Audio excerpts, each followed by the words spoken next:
पहाड़ी राज्यों का भी हाल बेहद खराब है।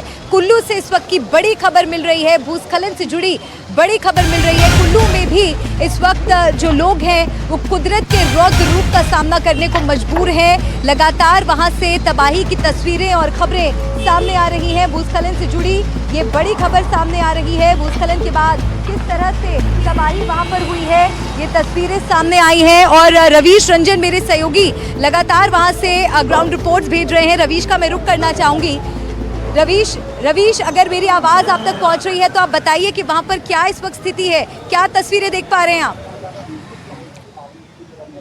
जी देखिए, बीते 24 घंटे में 11 लोगों की मौत हो चुकी है और कुल्लू में जो भूस्खलन हुआ है उसमें ये बताया जा रहा है कि 6 लोगों की मौत हुई है। लगातार इस तरीके के आप देखिए पहाड़ दरक रहे हैं और ये जो जहां मैं इस वक्त खड़ा हूं ये लेह राजमार्ग है। यहाँ पर एक तरफ लैंडस्लाइड का खतरा बना हुआ है और दूसरी तरफ मैं आपको बताऊं कि ब्यास नदी किस तरीके से अपने उफान पर है। ये पोस्टर लगे हुए हैं, यहाँ तमाम सारे लग्जरी यहाँ पर होटल थे, आज ताश के पत्तों की तरीके से ये सारे होटल और जो सारे यहाँ पर कैंपिंग के लिए साइट थी वो पूरी तरीके से नेस्तनाबूद हो गई है। और यही ब्यास नदी का जो पानी है जब निचले इलाकों में पहुँचता है, यानी रोपड़ से होते हुए जब पंजाब पहुँचता है, तो आपने अभी देखा कि गुरप्रीत बता रहे थे कि पंजाब में भयानक तबाही हुई है।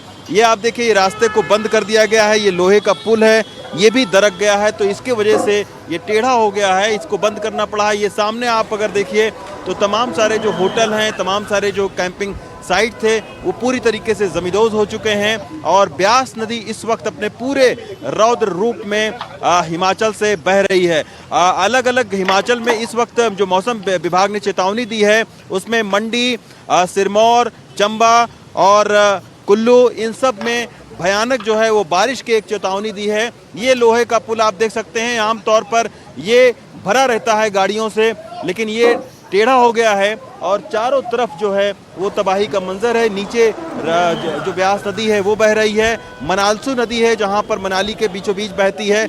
मनालसू नदी ने भी भयानक तबाही मचाई है।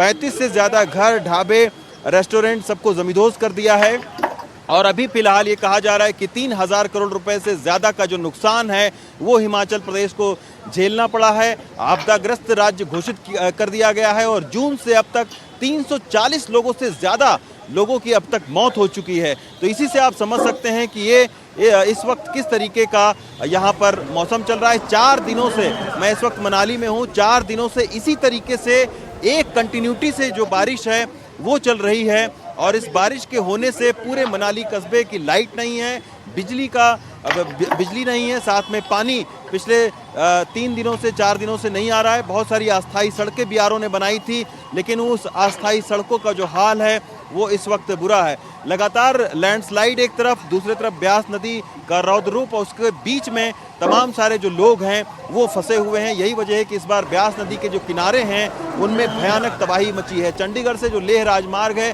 जो बहुत स्ट्रेटजिक राजमार्ग माना जाता है, ये राजमार्ग मेरे ठीक पीछे है।